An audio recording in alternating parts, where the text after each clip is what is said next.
पहला चरण करते हैं।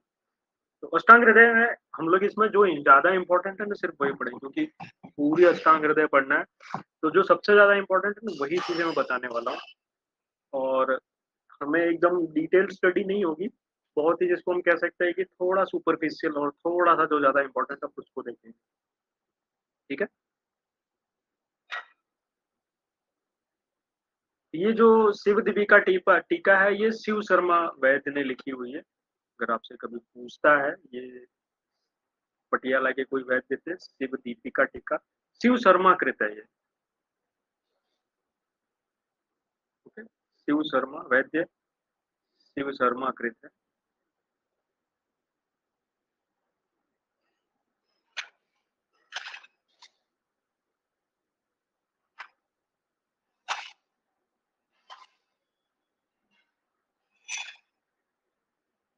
हम लोग आते हैं सबसे पहले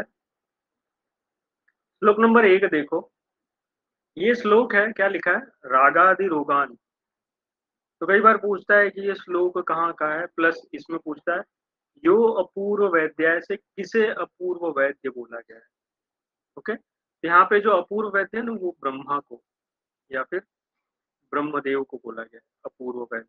ये थोड़ा सा लिख लेना, एक बार आ चुका है एग्जाम में, ओके? अपूर्व वैद्य ब्रह्मा को बोला गया है। नेक्स्ट आओगे, ये श्लोक शायद आप सभी ने पढ़ा है, आयु कामय माने धर्म अर्थ सुख साधनम। धर्म अर्थ और सुख का साधन है, इसलिए आयुर्वेद के उपदेशों का जो विधेय है वो परम आदर के साथ करना चाहिए, इसका पालन करना चाहिए। ये सिर्फ पढ़ने के लिए या फिर ट्रीटमेंट करने के लिए, खुद की लाइफ में उतारने के लिए बोला है, ओके? तो आयु कामय माने धर्म अर्थ सुख साधन, ऐसा इन्होंने बताया। इस श्लोक को याद रखना है। अगले पेज पे आते हैं हमने, श्लोक नंबर आगे देखोगे तो यहाँ पर श्लोक नंबर 3 एक्सप्लेन किया गया है। आयुर्वेद का अवतरण सूत्र स्थान के चैप्टर 1 में बताया गया है, ओके? तो यहाँ पर इन्होंने ब्रह्मा से प्रजापति, फिर अश्विनी कुमार, है ना? अश्विनी कुमार से इंद्र से आत्रेय आदि महर्षियों ने बोला, सो अत्रि पुत्र का दीन मुनि। यहाँ पे भरद्वाज एब्सेंट हो गए, ये याद रखना। जो सीक्वेंस है ना, नंबर 1 ब्रह्मा, नंबर 2 दक्ष प्रजापति, नंबर 3 भगवान अश्विनो, नंबर 4 देवराज इंद्र, और नंबर 5 पे सीधे आत्रेय आदि। ये आत्रेय है, आत्रेय आदि महर्षि है।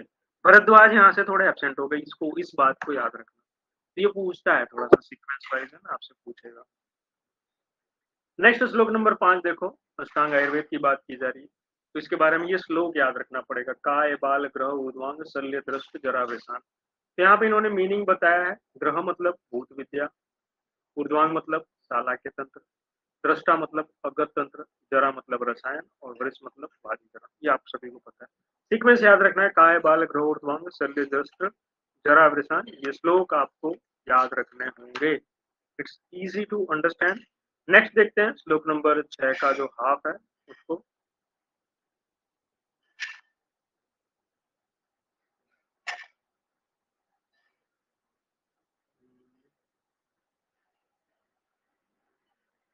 हाँ, श्लोक नंबर 6 देख रहे हो यहाँ पर। तो यहाँ पे इन्होंने बोला 2 से 3 है, वायु पित्त कफ चैति त्रयोदोषा समासतः। समासतः का मतलब यहाँ होता है संक्षेप में, लिखा है ना, संक्षेप में 3 दोष होते हैं, वात पित्त और कफ। आगे वाली लाइन में बताते हैं, इसका जो आगे वाला है ना, वो उसमें बता रहे हैं कि ये क्या करते हैं। ये यहाँ पर लिखा हुआ है, ओके? विकृता अविकृता देहम घ्नन्ति ते वर्तयन्ति च। आप सभी को पता है घ्नन्ति का मतलब क्या है और वर्तयन्ति का मतलब क्या है? एनीवन? ये पूरे एग्जाम में घ्नन्ति मतलब, बस घनंती में सब नाश करना, वर्धयंती में तब बढ़ाना। बिल्कुल सही। घ्नन्ति मतलब विनाश करेगा, यानी जब दोष विकृत अवस्था में होंगे तो शरीर का घ्नन्ति मतलब नष्ट कर देंगे, और जब अविकृत होंगे तो वर्तन, वर्तन मतलब उस स्वास्थ्य अवस्था को मेंटेन करके रखेंगे, समभाव में बना के रखेंगे, है ना, साम्य अवस्था में बना के रखेंगे। यही वर्तयंती का मतलब है, साम्य अवस्था में बनाए रखना। ये असर्शन रीजनिंग के क्वेश्चंस बनते हैं यहाँ पर, इसलिए आपको याद रखना है। नेक्स्ट देखो श्लोक नंबर आगे का जो है,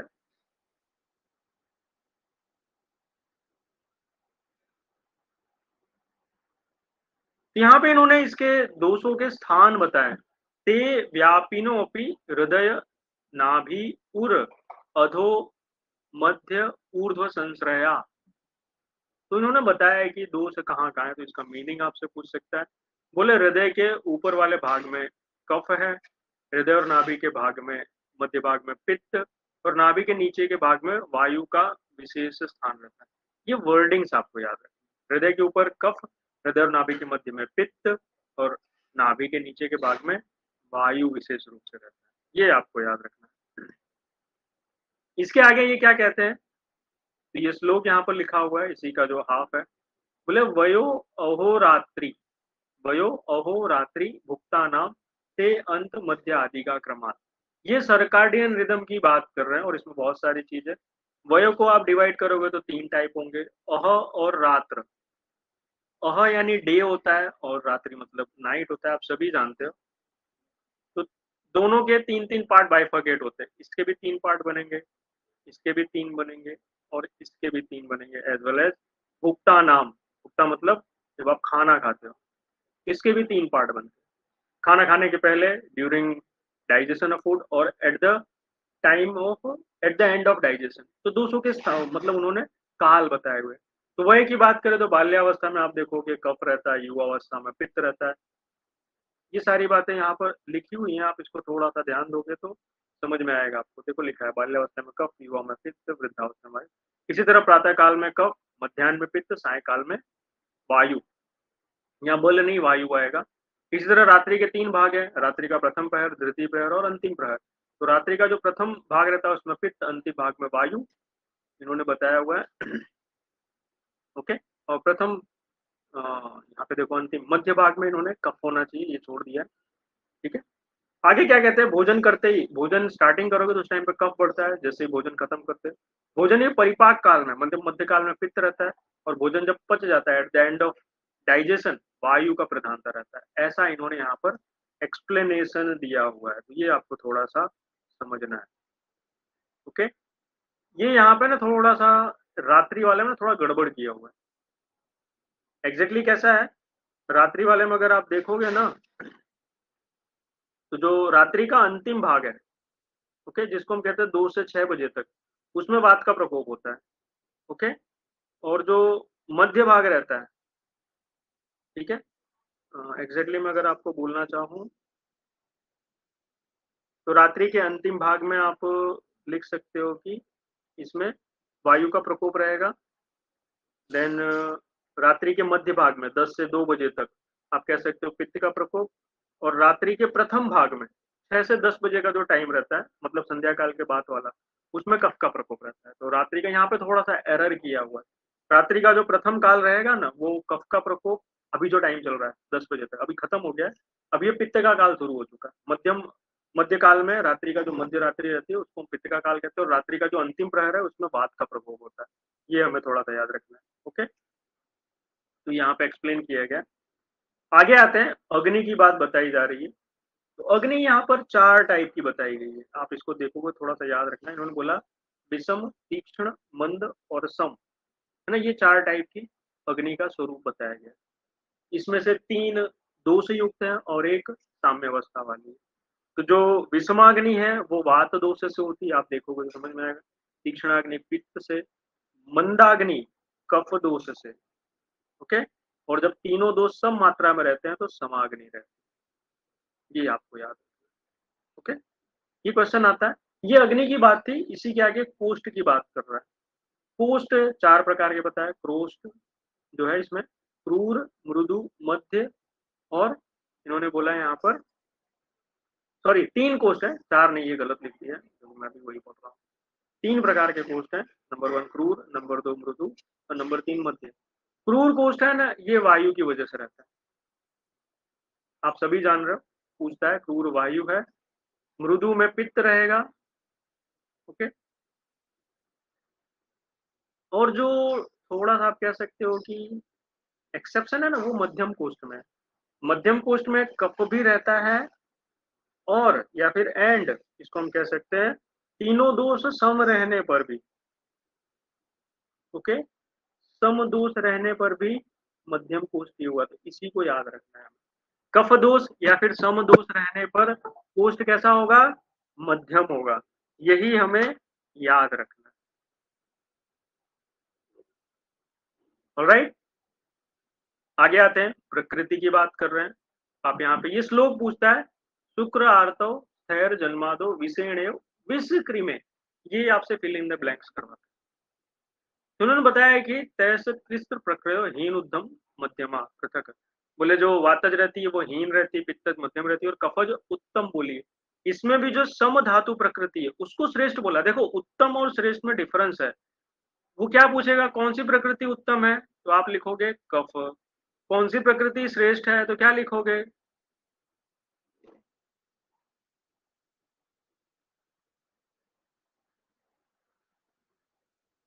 श्रेष्ठ प्रकृति कौन सी?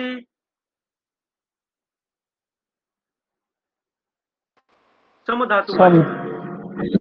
ओके, और निंद्य कौन सी है?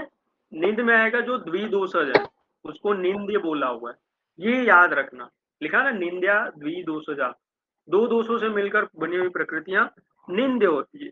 देखो होते हैं सभी में तीन है, तीनों दोष पाए जाते हैं प्रकृति में, लेकिन किसी एक की प्रधानता होना, किसी दो की प्रधानता होना और तीनों की प्रधानता होना, ये अवस्था आपको जाननी रहती है। यही यहाँ पर ये बता रहा है। तो वात पित्त कफ की जो रहेगी उसमें वात हीन है, कफ उत्तम है, सम धातु प्रकृति श्रेष्ठ बोली है, और द्विदिवसज को निंद्य बोला है। ये 3 पॉइंट आपको याद रखना है।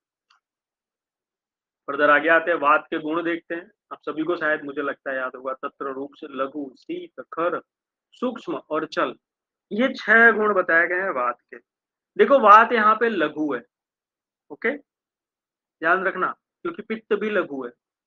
पित्त में क्या बोला? सस्नेह। सस्नेह का मतलब है, पूछता है कि भाई पित्त के सस्नेह का मतलब क्या है, क्योंकि पित्त भी स्निग्ध कफ भी स्निग्ध, क्या डिफरेंस है?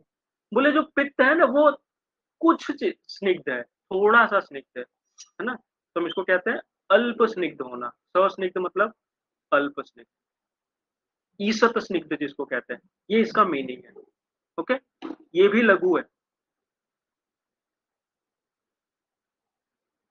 कफ की बात करते हैं, देखो कफ स्निग्ध है, शीत है, वायु भी शीत है, कफ भी शीत है, लेकिन डिफरेंस क्या है? वायु जो है ना वो रूक्ष शीत है, वायु रूक्ष शीत है, और कफ स्निग्ध शीत है। ये याद रखने वाली बात है। बाकी गुरु है, मंद है, लक्षण है, मृतस्न है, स्थिर है, ये सारे कफ के गुण लिखे हुए, तो ये आप थोड़ा याद रखोगे। आगे आते हैं,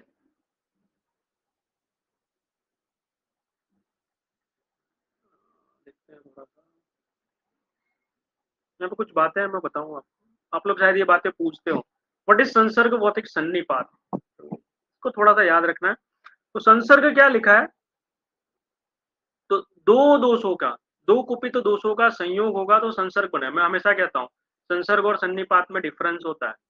दो दोष जब कुपित होकर संयोग कोई व्याधि बनाए तो उसको संसर्गज व्याधि कहते हैं, और तीनों दोष संयोग जो होगा तो सन्निपात कहते हैं। ओके, तीनों दोष प्रकुपित होकर संयोग होंगे तो उसको सन्निपात कहते हैं। ओके, इसमें भी त्रिदोषज व्याधि अलग होती है और सन्निपातज अलग होती है, याद रखना, वो अलग टॉपिक है, लेकिन यहाँ पर संसर्ग और सन्निपात क्या होता है इसके बीच का भेद पता होना चाहिए। सातों धातुओं को क्या बोला है? दूध से बोला हुआ है, और एक क्रम है इसमें, रस अश्रिक मांस में अस्थि मज्जा शुक्राणी, यहाँ पे अश्रिक का मतलब है रक्त। ओके, यू कैन सी, ये पूछ सकता है आपसे, ये छोटी छोटी बातें जो है याद रखना है हमें। सातों धातुओं को इन्होंने दूध से बोला हुआ है। ओके, आते हैं मल की बात करते हैं। मल कितने बताए? तो मल इन्होंने 3 बताए हुए। तो मलाह मूत्र सकृत स्वेद आदयो, ये 3 मल है। क्या है? मूत्र सकृत और स्वेद को इन्होंने मल बोला हुआ। तो रिमेंबर दिस वन। अगले पेज पे आते हैं, श्लोक नंबर 14 देखो, सॉरी नेक्स्ट जो है आपकी बुक में जो भी हो, रस की बात करते हैं हम लोग। तो यहाँ पे देखोगे तो यहाँ पे एज पर इसमें, अगर आपके पास ब्रह्मानंद त्रिपाठी की बुक है तो इसमें श्लोक नंबर 14 होगा। ओके, या तो आप रस पे आ जाओ। रस में देखो क्या लिखा है, ये 6 प्रकार के रसों का विवरण है, लेकिन यहाँ पे इन्होंने रसों का नाम अलग रखा।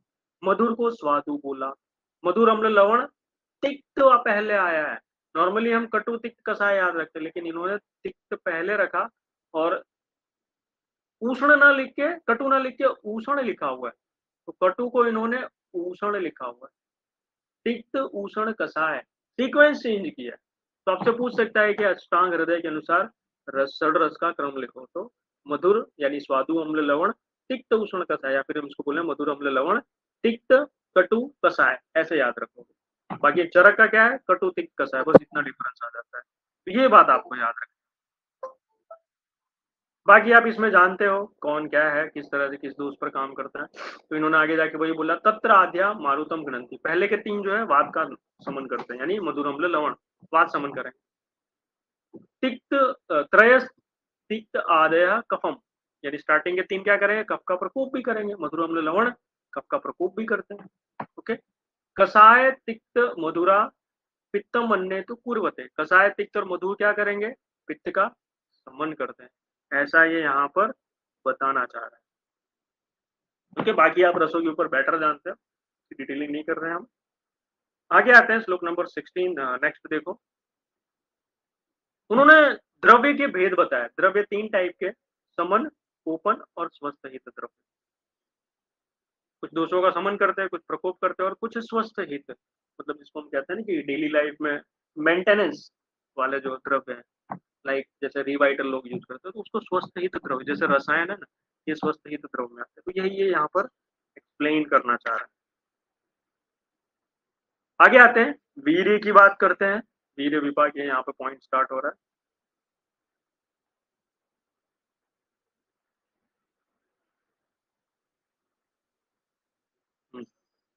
वीर्य देखोगे तो दो बताया अष्टांग हृदय ने, उष्ण और शीत ही बोला हुआ है। तो आपको क्लियर रखना है, अष्टांग हृदय के अनुसार वीर्य शीत और उष्ण होता है, वेरी क्लियर कट, आपको इसमें कोई कंफ्यूजन नहीं होना चाहिए। विपाक की बात करो तो विपाक तीन है, स्वादु अम्ल कटु, यानी मधुर विपाक, अम्ल विपाक और कटु विपाक, ये क्लियर कट इन्होंने आचार्य ने बताया हुआ। इसके बाद 20 गुरुवादी गुण की बात आती है, जैसा कि आप सभी जान रहे हो, इसके बारे में मैं डिटेलिंग नहीं कर रहा हूँ, यू नो बेटर। नेक्स्ट आते हैं, रोग और आरोग्य का कारण इन्होंने बताया हुआ है। आप सभी ने ये श्लोक पढ़े होंगे, काल अर्थ कर्मणा योगो हीन मिथ्या अति मात्र का सम्यक योग विघ्नेयो रोग आरोग्य कारणम। ओके, किसका, काल अर्थ और कर्म का अनुचित संयोग रोग का कारण है, और उचित सम्यक योग या फिर उचित योग आरोग्य का कारण। ये थोड़ा सा आप लोग है ना एग्जाम पॉइंट ऑफ व्यू से ध्यान रखोगे, एग्जाम में ये आता है। इसके बाद वाला जो है ना बहुत इंपॉर्टेंट है, यहाँ पर आप देखोगे तो श्लोक नंबर 28 है, ब्रह्मानंद त्रिपाठी की बुक में श्लोक नंबर 20 होगा, 20 का हाफ हो पहला वाला। तो लिखा है, रोगस्तु दोष वैषम्यम दोष साम आरोग्यता। अष्टांग हृदय ने रोगस्तु दोष वैषम्यम बोला कि रोग क्या है, दोष विषमता, ये रोग क्रिएट करती है, और आरोग्यता दोष साम्यता है। आचार्य चरक ने चरक सूत्र 9 में एक श्लोक बोला, विकारो धातु वैषम्यम प्रकृति साम्य साम्यम प्रकृति उच्यते। ये श्लोक शायद आप सभी को याद हो, आचार्य चरक का सूत्र 9 में है, विकारो धातु वैषम्यम उन्होंने बोला हुआ, और साम्य प्रकृति उच्यते, आचार्य चरक, चरक सूत्र 9 देख सकते हो। लेकिन अष्टांग हृदय ने इसको चेंज किया, बोले रोगस्तु दोष वैषम्य, दोष साम्य अरोगता, ये याद रखना है आप। ओके, आगे देखोगे फर्दर, यहाँ पर श्लोक नंबर 29 देख रहे हो आप सभी लोग, रोगों के फर्दर इन्होंने दो भेद किए, निज और आगंतुज, ये याद रखने वाली बात है। फर्दर अभी हम लोग आगे देखते हैं क्या क्या होता है, क्योंकि दिस इज वेरी इंपॉर्टेंट। तो रोग के दो टाइप, निज और आगंतुज बताएं। अब इसके बाद रोग का आश्रय स्थान बताएं, बोले काय और मन, ये दोनों रोग के अधिष्ठान है, यानी शरीर और मन दोनों में रोग होता है।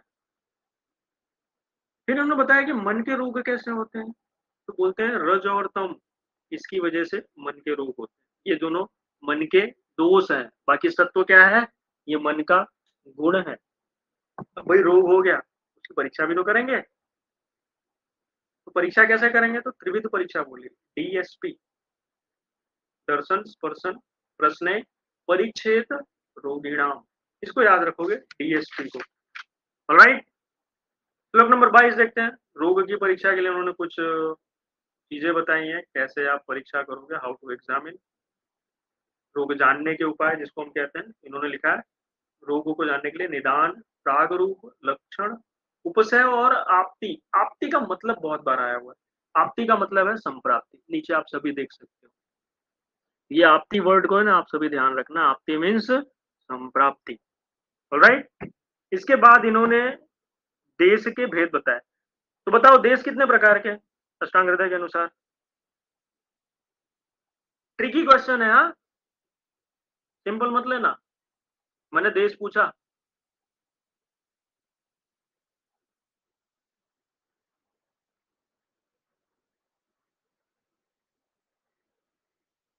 देश के प्रकार बताओ।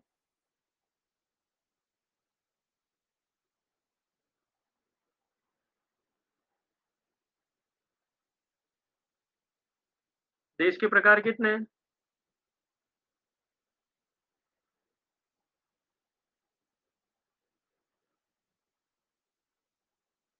एनीवन?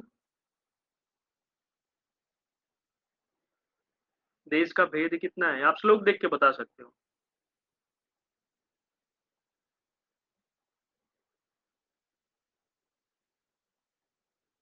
देखो आप वर्डिंग्स पे जाओगे ना, देश के दो भेद है, भूमि देश और देह देश। यहाँ लिखा है भूमि देह प्रदेहेन देशम आहुर इह द्विधा।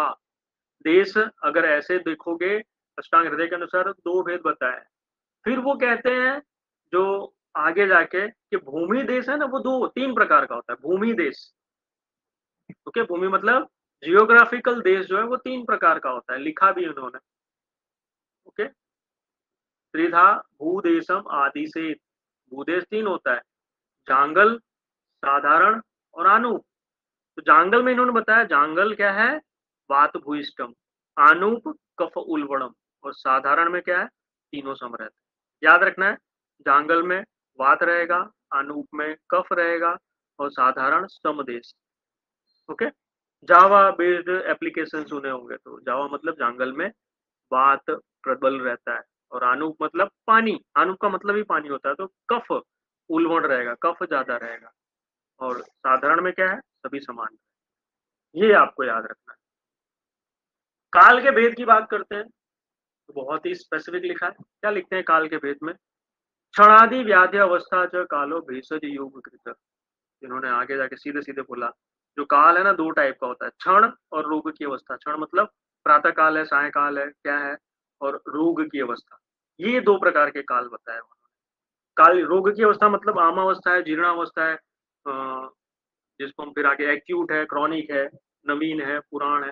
ये इन्होंने काल बोलना चाहे। आचार्य का जो मतलब है ना यहाँ पर, वो इस सीक्वेंस या फिर इस कॉन्टेक्स्ट में इन्होंने बताया।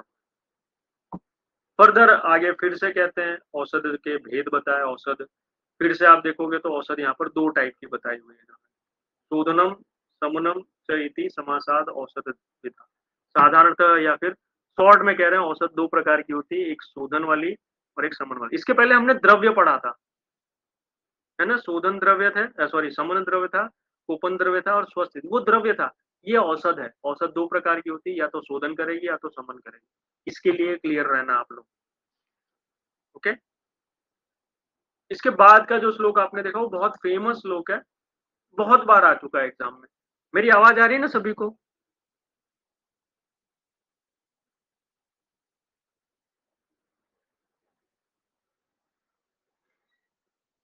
मेरी आवाज सुन पा रहे हो आप सभी लोग? Please listen properly.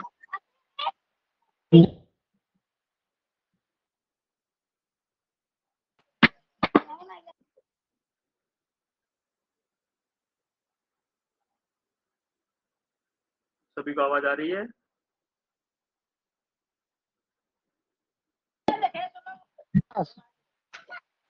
Okay okay. तो इस श्लोक की बात कर रहा था मैं। शरीर जानाम दोषाणाम क्रमेण परम औषधम बस्ती वीरेको वमनम तथा तैलम घृतम मधु। यहाँ पर ये शरीर के जो दोष है उसको क्रम से उसकी परम औषध बोली, औषध नहीं, the best medicine for the, और क्रमशः क्रोनोलॉजिकल ऑर्डर या फिर एक सीक्वेंस बोल। तो बस्ती वात के लिए, विरेचन पित्त के लिए, वमन कफ के लिए, इसलिए तैल, वायु के लिए, घृत पित्त के लिए और कफ के लिए मधु। इसको लिख लेना, पूछता है सीक्वेंस विज कि कौन किसके लिए बोला गया है, किसकी चिकित्सा के लिए किसका निर्देश किया गया है, ये आपको पता होना चाहिए।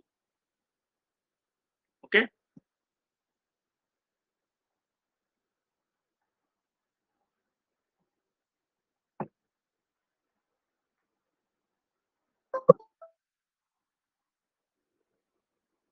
फर्दर हम लोग आगे चलते हैं।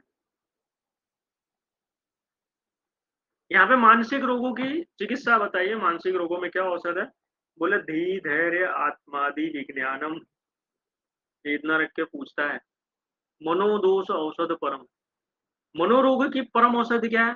तो धी धैर्य आत्मादि विज्ञानम, ये याद रखना है आपको, एग्जाम में ये आ चुका है। ओके। चिकित्सा चतुष्पाद देख रहे हो यहाँ पर, विषक, द्रव्य, उपस्थाता और रोगी, ये इन्होंने बताया हुआ है और सभी के चार चार गुण बताए हुए हैं। तो आगे आप देखोगे तो इन्होंने विषक के, द्रव्य के सब गुण बताए हुए हैं। हम उसको देखते हैं। विषक को देखो क्या बोला है, तीर्थ बोला हुआ है, दक्ष तीर्थ शास्त्रार्थी दृष्ट कर्मा शुचि विषक, ये कुछ गुण है, आप यहाँ से देख लेना। तीर्थ मतलब आचार्य से शास्त्र को ग्रहण किया हो, ये तीर्थ का मतलब है, तीर्थाहा। ये मीनिंग को आप थोड़ा समझ के रखना क्योंकि पूछता है।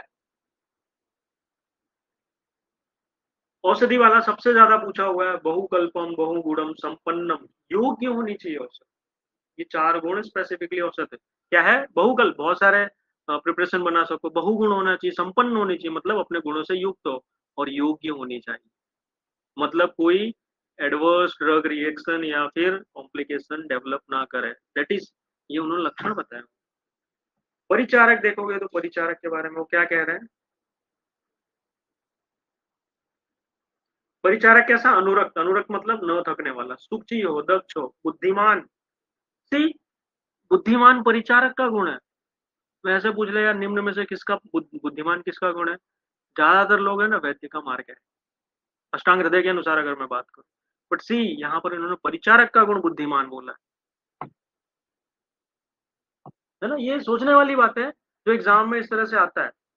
दक्ष दोनों का गुण है, वैद्य का और परिचारक दोनों का। सूची भी दोनों का गुण है। ये कुछ बातें आपको याद रखना। रोगी के बारे में देख रहे हो, रोगी को क्या बोला? आड्य, पहला ही वर्ड बोला रोगी पैसे वाला होना चाहिए भाई, है ना। विषक वश्य इंपॉर्टेंट है, विषक वश्य मतलब वैद्य की बातें मानना। ज्ञापक, ज्ञापक का मतलब है अपनी परेशानियों को, अपनी कंप्लेंट्स को प्रॉपरली एक्सप्लेन कर सके। बता ही ना पाए मुझे क्या हुआ है, कैसे हुआ है, तो फिर आप कैसे ठीक करोगे? और अगला बोला है सत्ववान, मेंटली पावरफुल होना चाहिए, सत्व युक्त होना चाहिए। अब एकदम सुई लग गई लेकिन, मुझे सुई लग गई पूरा हॉस्पिटल सर पे उठा ले, तो ऐसा रोगी नहीं होना चाहिए, वो हीन सत्व वाला। यहाँ पे कुछ लोगों को, आप लोगों ने देखा होगा, आर्मी वाले हैं, बुलेट रखी रहती है लेकिन फिर भी विदाउट, आप, मैंने ऐसे ऐसे लोग देखे हैं जो लोगों ने विदाउट एनेस्थेसिया, लोकल एनेस्थेसिया, बिना स्टिच लेते, बोलते हुए ले लो सर कोई दिक्कत नहीं। तो उनका सत्व मोरल कितना हाई होगा वो आप समझ सकते हो। तो सत्ववान का मतलब ये बताया। तो this is what we have to understand, जो यहाँ पर आचार्य ने एक्सप्लेन करना चाहा, उन बातों को समझना चाहिए। आगे आते हैं।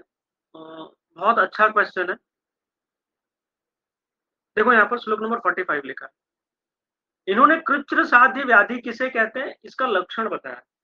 तो इसका मतलब क्या है? टीका के अकॉर्डिंग देखोगे, जो शस्त्र, अग्नि, क्षार और विष के प्रयोग से ठीक हो, जो व्याधि ठीक करने के लिए आपको शस्त्र है, क्षार है, अग्नि है, विष का प्रयोग करना पड़े, वो सारी व्याधियां कृच्र साध्य है।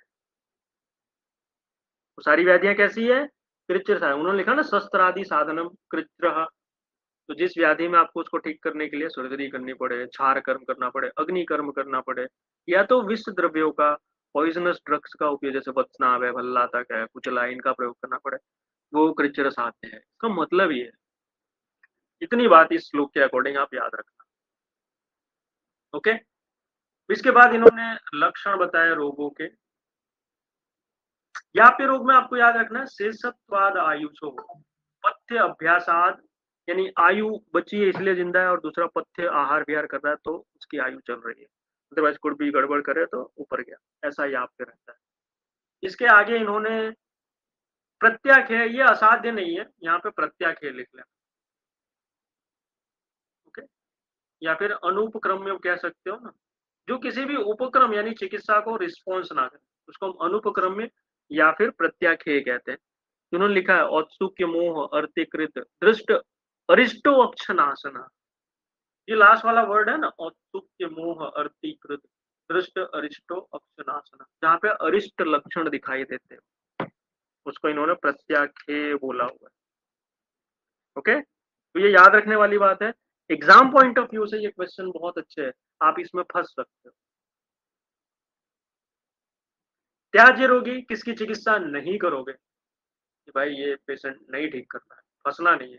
तो इन्होंने लिखा है त्याज्य रोगी, लिखा है ना त्यजेत अर्थः, बोले किसकी चिकित्सा आप नहीं करोगे, तो आचार्य कहते हैं, यहाँ पर इन्होंने लिखा हुआ है हीन उपकरण, जिसके पास साधन नहीं है, व्यक्रम अविधेय गतायुष चंड शोकातुर भीरु कृतघ्न वैद्य मानिन, जो अपने आप को वैद्य समझता हो, हीन उपकरण साधन ना हो, व्यग्र हो, मतलब बहुत ही ज्यादा, जिसको हम कहते हैं कि भाई परेशान हो, मतलब बोले ना एकदम अनस्टेबल, जिसको हम कहते हैं गतायुष, जिसके आप कह सकते हो, देख के बता सकते हो फीबल पल्स है, वाइटल्स एकदम पूरे गड़बड़ाए हुए हैं, बीपी पूरा डाउन हुआ पड़ा है, तो ऐसे कि नहीं, मतलब उसकी चिकित्सा नहीं करना, त्याज्य। चंड हो शोकातुर हो, मतलब एकदम डिप्रेस हो गया हो, भीरु डरपोक हो, कृतज्ञ मतलब किसी के हेल्प को मानता ना हो, किसी ने वैद्य हो, खुद को वैद्य समझता, खुद ही डॉक्टर, मैं ही सब कुछ करूँ, तो ऐसे लोगों की कभी चिकित्सा नहीं करनी चाहिए। वो आते हैं ना व्हाट्सएप वाले, ये सब सोशल मीडिया वाले, मैंने ये देखा वो देखा, उनको सीधा बोलना अपना करके आ जाओ, पेट भर जाए फिर इधर आना, इधर आके अपनी ट्रीटमेंट मत बताना कि मैं ये करूंगा वो करूंगा, जो बोला है वो फॉलो करोगे तो ही तुम्हें ठीक करूंगा, अदरवाइज हाथ जोड़ लेने का, नहीं तो सर दर्द बनते हैं ऐसे पेशेंट। ओके, फर्दर हम लोग आते हैं इंडेक्स। हम कहते हैं ना कि हर संहिता में इंडेक्स बताया गया है, तो अष्टांग हृदय में जो इंडेक्स है, या फिर जिसको हम यहाँ पे देख रहे हो, ये सूत्र स्थान पहले ही अध्याय में बताया गया है।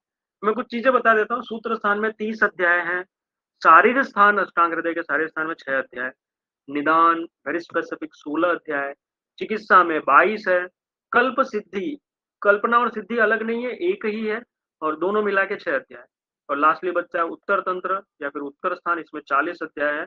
लास्ट का अध्याय देखोगे ना, रसायन अध्याय 39, और आखिरी वाजीकरण है, और वाजीकरण अध्याय में जाके इन्होंने अग्र द्रव्यों का वर्णन किया हुआ है। ये आप याद रखोगे इस पूरे एक्सप्लेनेशन में जो मैंने आपको बताना चाहा। ओके, आगे आते हैं हम लोग चैप्टर 2 पे।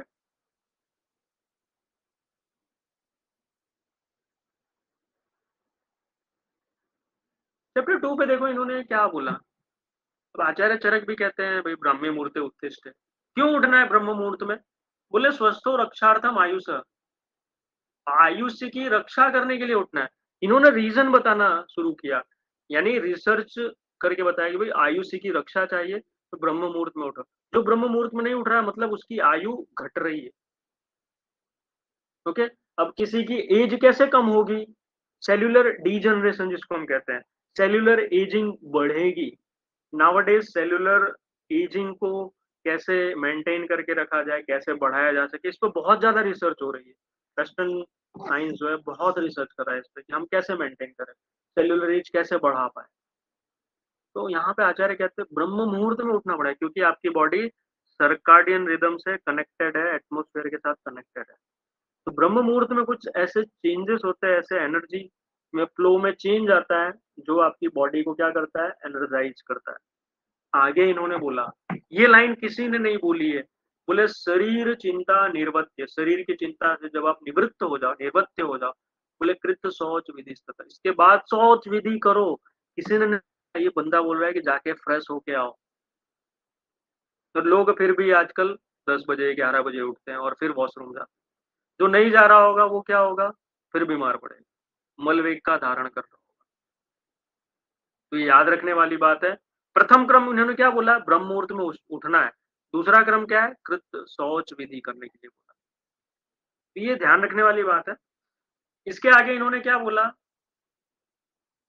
इन्होंने दातून करने के लिए बोला हुआ है ना। तो यहाँ पे अर्क, नेग्रोद, खदिर, करंज। ककुब का मतलब क्या है? ये श्लोक पूछता है what do you mean by ककुब? किसी को पता है ककुब क्या है? वर्ड लिखा है ना यहाँ। बस अर्जुन का नाम है अर्जुन। Very good. तो देखो ऐसे पर्याय आपसे एग्जाम में पूछ सकता है कि ककुब का बॉटनिकल नेम बताओ। ओके, तो दिस इज अर्जुन। किसी को नदी सर्ज कहते हैं, नदी के किनारे जहाँ पानी ज्यादा होगा वहां बहुत होता है अर्जुन जो है। और अर्जुन हृदय रोग में बोला गया है, लेकिन आचार्य चरक ने उदर्द में बोला हुआ है। हृदय रोग में चक्रदत्त ने एक्सप्लेन किया, तब से ज्यादा ये हृदय रोग में, हर हृदय रोग में आपको यूज नहीं करना है जहाँ पे लेफ्ट वेंट्रिकुलर हाइपरट्रॉफी हो ना, हाइपरट्रॉफी, क्योंकि कसाय रस स्तंभन करता है।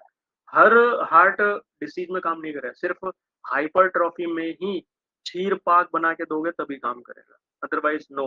नो अर्जुन आरोज, नो अर्जुन चूर्ण बिल्कुल यूज मत करना, इट्स वेरी डेंजरस। अगर आप विदाउट कोई भी मेडिसिन कहीं भी थोड़ी दे सकते हो, उसके स्पेसिफिक इंडिकेशंस होते हैं।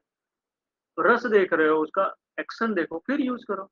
आंख बंद करके हार्ट डिसीज में देना, हार्ट डिसीज बहुत टाइप की होती है, वातक, पित्त, कफज, कृमि, सन्निपातक। थोड़ा दिमाग लगाओ यार। ओके, आंख बंद करके नहीं करना।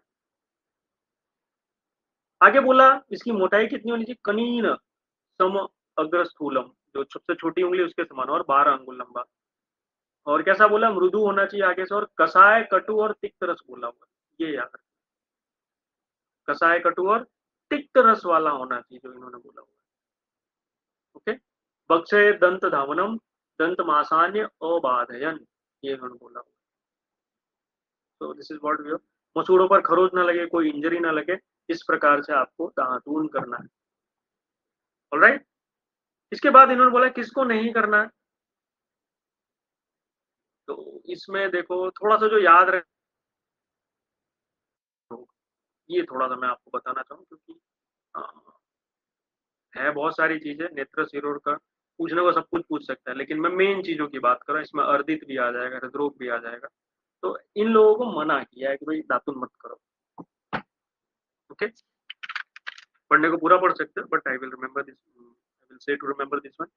इसके बाद नित्य अंजन की बात की, तो इन्होंने बोला 100वीं रंजन का नित्य प्रयोग करना। ओके,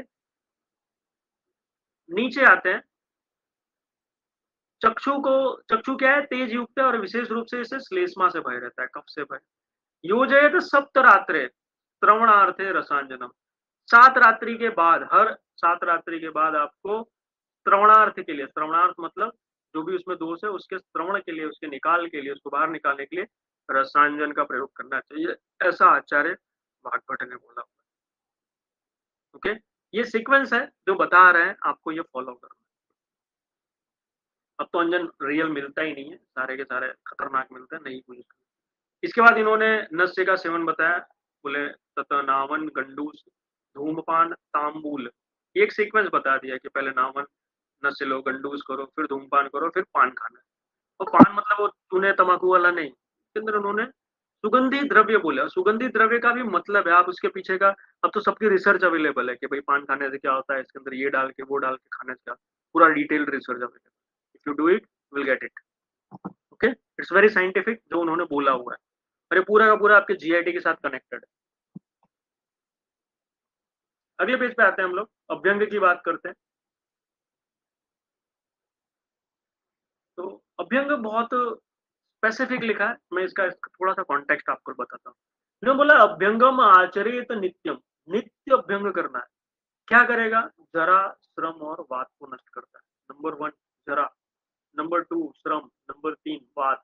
जरा मतलब अगेन, अब जरा आप किसको बोलोगे? तो जरा हम कहते हैं कि भाई greying of hair and wrinkles.